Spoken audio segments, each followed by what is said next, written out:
नमस्कार दोस्तों, YouTube channel लखनमाली में आप सबका बहुत बहुत स्वागत। दोस्तों, संधि का अगला टॉपिक है हमारा हल संधि, यानी कि व्यंजन संधि।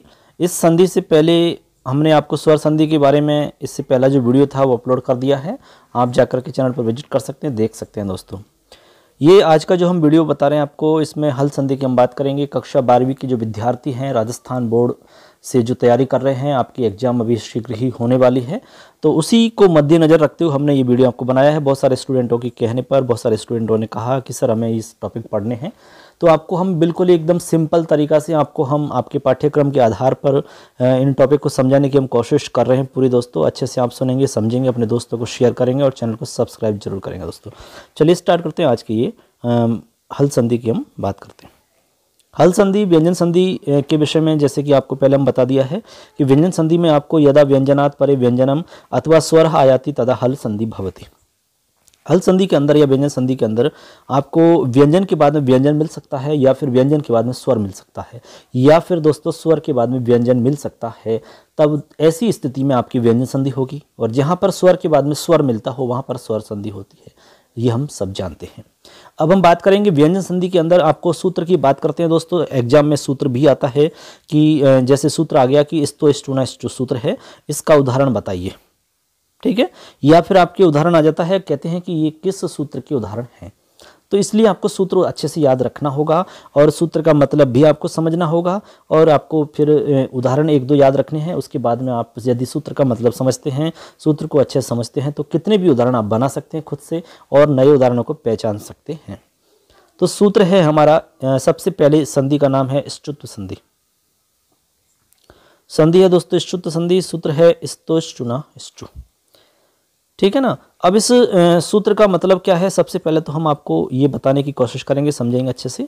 तो जैसे कि सूत्र में लिख रहा है तो यानी कि सबसे पहले एक तो स और एक आपका त वर्ग, ठीक है, त वर्ग, ठीक है। इधर आपका इस तो स्टूना में से आपने सूत्र में से लिया है, इधर आपका एक ये वाला श तालव्य शकार, और इधर आपका च वर्ग। ये चीज़ आपको समझनी है अच्छे से। ये चीज़ आप समझ जाते हैं तो आपकी ये ष्टुत्व संधि कंप्लीट समझ में आ जाएगी, इसमें कोई संदेह नहीं है। मतलब ये हुआ दोस्तों कि स के स्थान पर, इस वाले स के स्थान पर तालव्य शकार हो जाता है, यानी स्लेट वाले स के स्थान पर आपका शलगम वाला श हो जाएगा। एक तो ये बात। दूसरी बात है आपका तवर्ग के स्थान पर कंप्लीट आपका चवर्ग हो जाएगा, ठीक है। पूरे के पूरे तवर्ग के स्थान पर आपका चवर्ग हो जाएगा। अब तवर्ग में मान लो पहला अक्षर है तो पहला ही होगा, तो त थ द ध और न, ऐसे ही आपका इसमें च छ ज झ य आ जाएगा। तो यदि तवर्ग का पहला अक्षर है तो चवर्ग का भी पहला अक्षर होगा, और यदि इधर दूसरा है तो यहाँ भी दूसरा होगा, यहाँ तीसरा है तो यहाँ भी तीसरा होगा। इस बात का आपको ध्यान रखना है। अब होगा कब, एक इसकी शर्त है दोस्तों, वो शर्त ये है कि स का श हो जाएगा, ठीक है। लेकिन एक शर्त है, शर्त ये है कि शकार चवर्गाभ्याम योगी, शकार और च वर्ग का योग होना चाहिए। शकार और च वर्ग का योग होना चाहिए का मतलब हुआ कि ये वाला श और च वर्ग आपका जो उदाहरण होगा उस उदाहरण में कहीं भी होना चाहिए। अब कहीं भी का मतलब क्या है दोस्तों, कहीं भी का मतलब है कि उदाहरण में, जैसे ये उदाहरण है आपका, इसमें आपको या तो इसमें अंत में मिलेगा या फिर इसमें आपको दूसरे वाले जो पद है इसमें आपको स्टार्टिंग में मिलेगा। बस सिर्फ आपको दो ही जगह आपको देखना है बस। तो आपको इसकी शर्त समझ में आई होगी कि इसमें आपको शर्त है शकार और च वर्ग का योग होना चाहिए। शकार और च वर्ग का योग होना चाहिए, तभी ये संधि काम करती है। अब उदाहरण देख लीजिए आप, जैसे कि सत धन चित है, ठीक है। अब देखो दोस्तों, इसमें आपका त आया, एक समझ लो आप अच्छे से, बाकी समझ जाओगे। त आया और आगे आपका चित है, ठीक है। अब यहाँ पर त आगे च, तो हमने कहा कि त के स्थान पर करना है आपको च वर्ग, लेकिन आपको एक शर्त बताई थी। शर्त ये थी कि श या च वर्ग में से इनमें से कोई भी वर्ण ऑलरेडी मौजूद होना चाहिए, चाहे वो मौजूद इधर भी हो सकता है चाहे वो इधर भी हो सकता है। या तो इधर होगा वो श या च वर्ग, या फिर इधर होगा, कहीं भी हो, इधर हुआ या इधर हुआ उससे कोई फर्क नहीं पड़ता, लेकिन होना चाहिए, ये है इंपॉर्टेंट बात।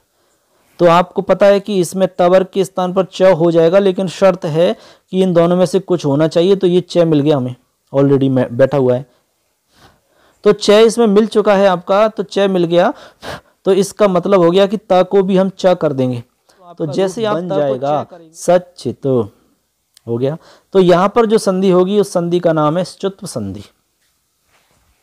ऐसे आपकी अगली संधि हो जाएगी रामस धन चिनोती, तो रामस चिनोती बन जाएगा, सिंपल है। ऐसे आपकी अगली हरिश धन श्वेते है, तो हरिश श्वेते बन जाएगा, क्योंकि यहाँ पर स है और इधर आपका श है। तो यहाँ पर आपको पता है कि स को श हो जाता है शलगम वाला, तो आपको बता दिया हरिश श्वेते बन जाएगा। ऐसे आपका यहाँ पर सारिंगिन और जय, तो सारिंगिन जय बन जाएगा। अब चूंकि यहाँ पर न आ रहा है अंत में और आगे जय आ रहा है ऐसे, तो आपको दिक्कत नहीं है इसमें। आपको तो ये तवर का पंचम है, तो आपको चवर का पंचम बना देना है। तो आपको पता है कि चवर का पंचम ऐसे होता है, तो आपका इस प्रकार से बन जाएगा, तो ये सारंगिन जय बन जाएगा। ऐसे आपका राम च बन जाएगा, कश्चित बन जाएगा।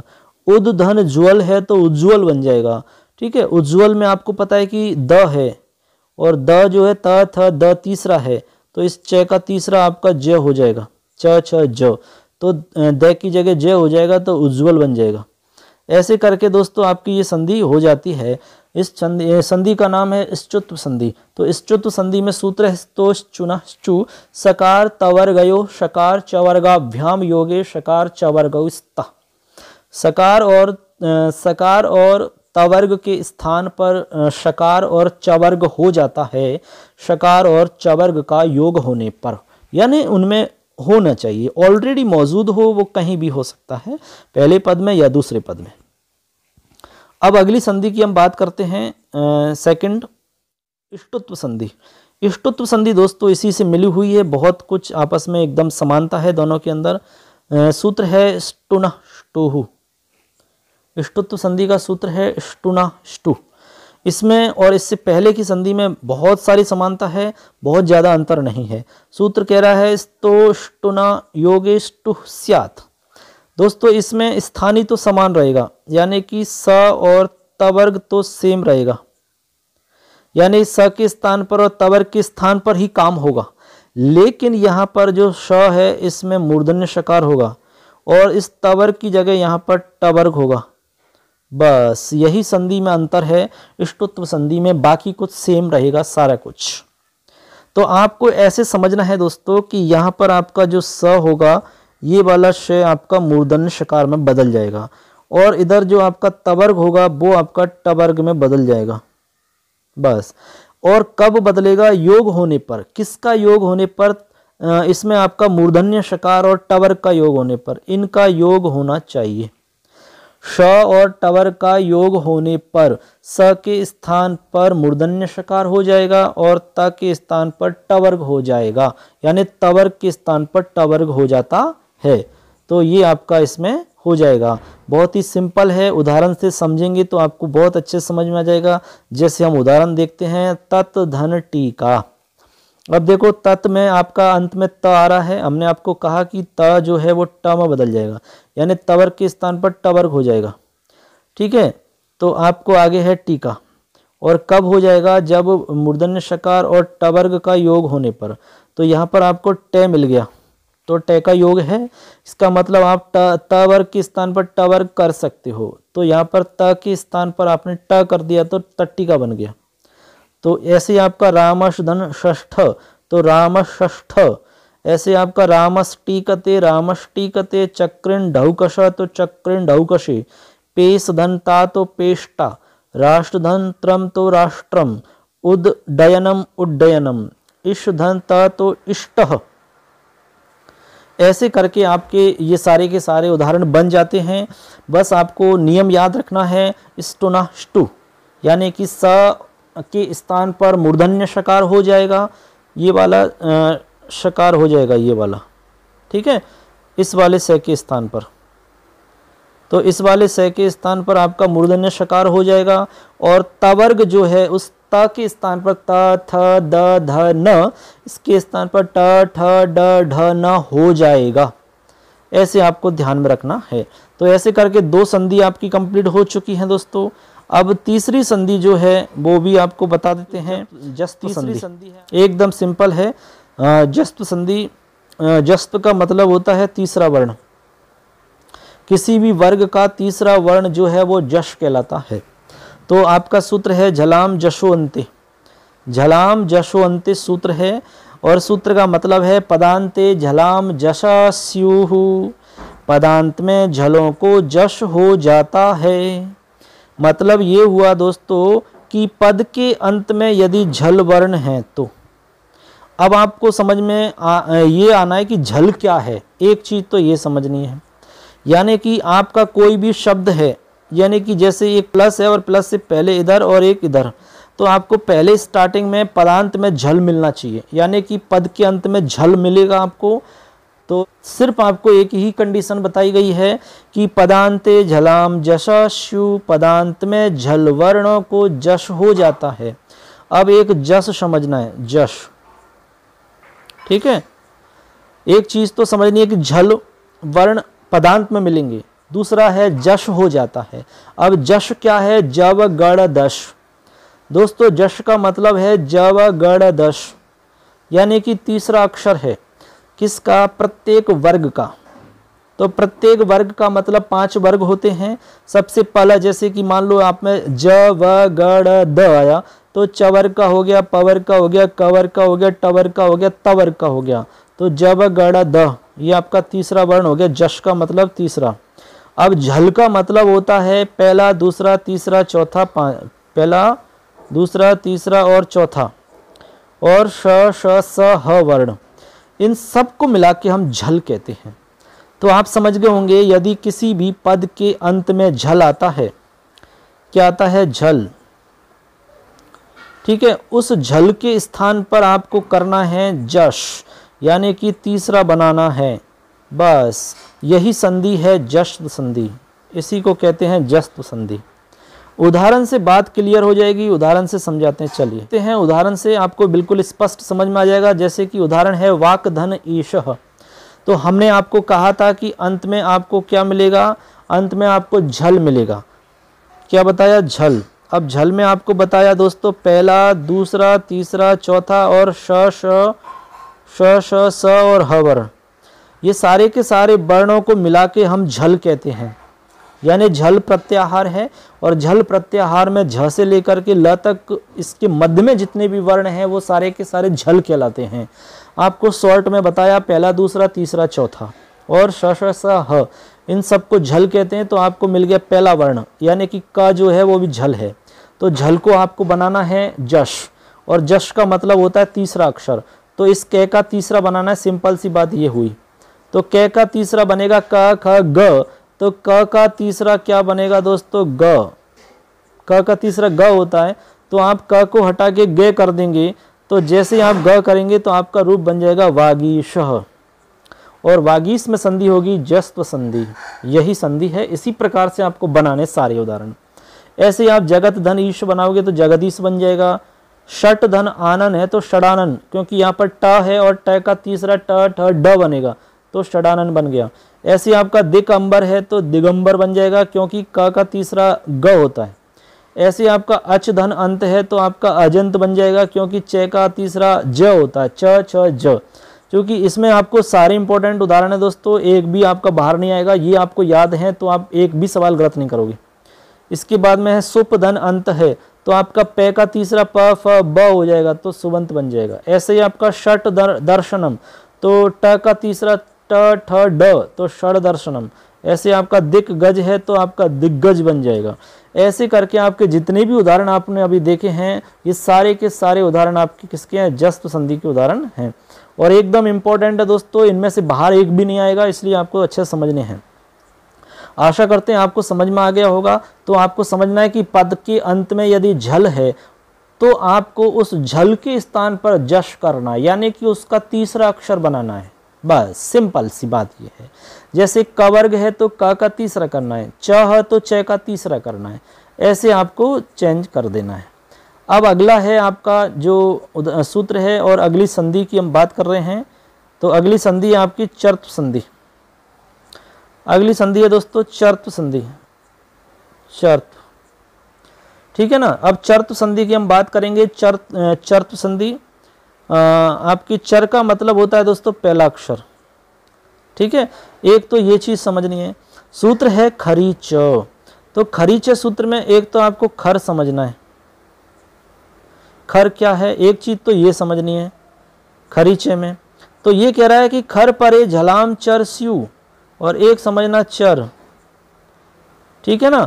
चर का मतलब होता है पहला अक्षर और खर का मतलब होता है आपका पहला दूसरा श स श, यानी खर का मतलब हो गया पहला दूसरा और श श श, ये तीनों प्रकार के श मिल जाएंगे आपके, इनको हम कहते हैं खर। और चर का मतलब पहला अक्षर। अब आप समझ जाओ कि खर परे रहने पर झलों के स्थान पर,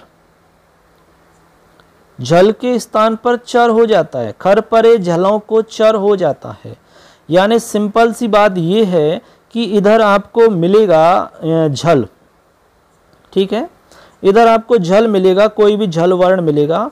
तो ये कह रहा है कि झलों को, झलों के स्थान पर, यानी कि खर के परे रहने पर झलों को चर हो जाएगा। तो यहाँ पर आपको झल मिलेगा। झल क्या है ये हम पहले बता चुके हैं। तो इधर आपको दूसरी तरफ आप देखेंगे इधर, तो इधर आपको मिलेगा चर, नहीं सॉरी खर मिलेगा। खर का मतलब आप समझ के पहला और दूसरा और तीनों प्रकार के श। तो यहाँ पर मिला आपको क, तो क मिल गया, तो पहला दूसरा में आपको मिलना चाहिए, तो पहला मिल गया तो आपका काम हो जाएगा। तो सद में द है, इस द का पहला अक्षर बनाना है, तो द का पहला बनेगा त, तो बन जाएगा सत्कार। ऐसे आपका विपद काल, तो विपत काल, संपत समय, ककुप प्रांत, उत्पन्न, ऐसे आपके उदाहरण बन जाएंगे। तो आप इसमें देख पा रहे हैं कि इसमें पहला अक्षर हो रहा है। तो जहां भी पहला अक्षर हो रहा है झल के स्थान पर वो संधि चर्त संधि है। और सूत्र है खरीच। सूत्र का अर्थ है खरी परे झलाम चर स्यु, खर परे रहने पर झल वर्णों के स्थान पर चर हो जाता है। चर का मतलब पहला अक्षर होता है। तो सद धन कारह सत्कारह बन जाएगा। अब अगली संधि है, बहुत ही सिंपल है, एकदम सीधी संधि, और संधि का नाम है अनुस्वार संधि। क्या है? अनुस्वार संधि। दोस्तों अनुस्वार संधि बहुत ही सिंपल संधि है। तो अनुस्वार संधि का सूत्र है, सबसे पहले तो याद रखना है कि अनुस्वार संधि का सूत्र कौन सा है। तो सूत्र है मोनुस्वार। अब मोनुस्वार सूत्र का मतलब क्या है? मान्तस्य पदस्यानुस्वार स्याद हलि, यानी कि पदांतस्य मकारस्य स्थाने, पदांत मकार के स्थान पर, यानी कि पद के अंत में यदि मकार है तो इस पदांत म के स्थान पर अनुस्वार हो जाता है। दोस्तों क्या हो जाता है? अनुस्वार। अब अनुस्वार हम सब जानते हैं कब हो जाता है? हल वर्ण परे होने पर। आगे आपको हल वर्ण मिलने चाहिए। हल का मतलब व्यंजन है, व्यंजन में कोई भी वर्ण हो। एकदम सिंपल सा है, एकदम सीधी सी संधि है। तो आपको सिंपल समझना है कि यदि आपके कोई भी पद है और पद के अंत में म दे रखा है, ठीक है, और म दे रखा और आगे म के आगे व्यंजन है, तो सिंपल सा है, म जो है अनुस्वार में बदल जाएगा। जैसे उदाहरण है हरिम धन वंदे। तो यहाँ पर हरिम जो अंत में म है, अब मैं के आगे व्यंजन मिल गया तो म जो है दोस्तों अनुस्वार में बदल जाता है। तो यहाँ पर देखेंगे तो अनुस्वार में बदला हुआ मिलेगा हरिम वंदे। ठीक है, ऐसे आप कितने भी उदाहरण बना सकते हैं। गृहम गच्छति अनुस्वार बन गया, दुखम प्राप्नोति अनुस्वार बन गया, त्वम पठसि अनुस्वार बन गया, अहम धावामि अनुस्वार, सत्यम वद अनुस्वार बन गया। यदि आगे यहाँ व्यंजन नहीं मिलता और स्वर मिलता तो फिर अनुस्वार में नहीं बदलता, फिर आपका सेम रहता। ठीक है ना। जैसे मान लो एक उदाहरण है, गृहम आगच्छति, गृहम आगच्छति उदाहरण है। अब यहाँ पर आगच्छति और इधर गृहम म के आगे अनुस्वार, मतलब म के आगे व्यंजन नहीं है, यहाँ पर चूंकि स्वर है तो यहाँ पर आपका म अनुस्वार नहीं बनेगा। तो ऐसे कैसे मिला सकते हैं, तो गृहम आगच्छति ही बनेगा। तो अनुस्वार संधि में सिंपल सा हो गया कि यदि म के बाद में व्यंजन मिलता है तो म जो है वो अनुस्वार के रूप में बदल जाता है। तो ऐसे करके आपकी अनुस्वार संधि हो जाती है। अब अगली संधि की हम बात करेंगे। तो ऐसे करके दोस्तों ये हो गई हमारी व्यंजन संधि। व्यंजन संधि के अंदर हमने देख लिया अभी ष्टुत्व संधि, ष्टुत्व संधि, जस्त्व संधि और चर्त्व संधि और अनुस्वार संधि। तो आपको ये वीडियो कैसा लगा कमेंट करके ज़रूर बताएं। आपको वीडियो समझ में आया कि नहीं आया, इस बात को भी अच्छे से बताएं। और इसमें आपको कोई भी प्रॉब्लम यदि लगती है तो आप कमेंट करें, अपने दोस्तों को शेयर करें, ज़रूर से अच्छे से आप तैयारी करें। अगली जो भी टॉपिक आपके बच रहे हैं उन टॉपिक से संबंधित वीडियो आपको मिल जाएगा। चैनल को सब्सक्राइब जरूर करें, दोस्तों को शेयर करें। चलिए मिलते हैं अगली वीडियो के साथ में, तब तक के लिए जय हिंद, जय भारत, जयतु भारतम, जयतु संस्कृतम। धन्यवाद दोस्तों।